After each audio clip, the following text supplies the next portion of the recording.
Welcome back to simply with me. நான் உங்கள் அம்மா தான். இன்னைக்கு நம்ம 3 படம் ரீரிலீஸ் ஆகிருக்கு. ஸோ படம் எப்படி இருக்குன்றத தேட்டரில் போய் பார்க்க போகிறீங்க. வாங்க இந்த வீடியோவில் போய் படம் எப்படி இருக்குன்றத ஒரு நல்ல ஒரு தேட்டர் எக்ஸ்பீரியன்ஸை இந்த வீடியோவில் பார்க்க போகிறீங்க. வாங்க போய் பார்க்கலாம்.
பார்த்து முடிச்சாச்சு.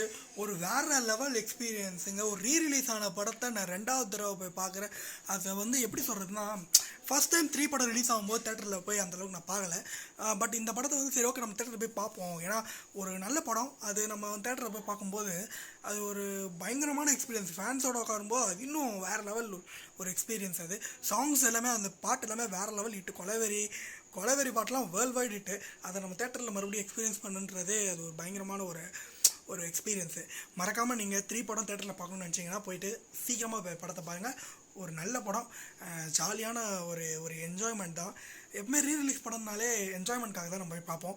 உங்களுக்கு அந்த படத்தை பற்றி சொல்லணுமா? நீங்கள் எவ்வளோ கேடிவிலே 10 தடவை போட்டாலும் 10,000 தடவை உட்காந்து பார்ப்போம் நம்ம. அதனால் ஒரு நல்ல படம்.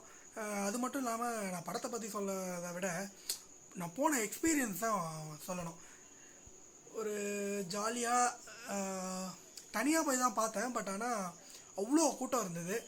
ஹவுஸ்ஃபுல் ஷோ ஒரு ரீரிலீஸ் படத்துக்கு நம்பவே முடியல. ஒரு செம்ம என்ஜாய்மெண்ட்டான ஒரு படம். ஒரு ஃபேன் பாயாக, தனுஷ் ஃபேன் பாயாக போகணுன்னா கூட இந்த படத்தை போய் அவ்வளோ என்ஜாய்மெண்ட்டாக பார்க்கலாம்.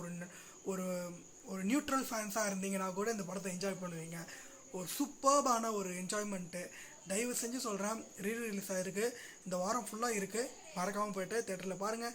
ஸோ இதே மாதிரி ஒரு நல்ல வீடியோவில் சந்திக்கிறேன். Bye from simply with me. Like, share and subscribe to simply with me. Bye.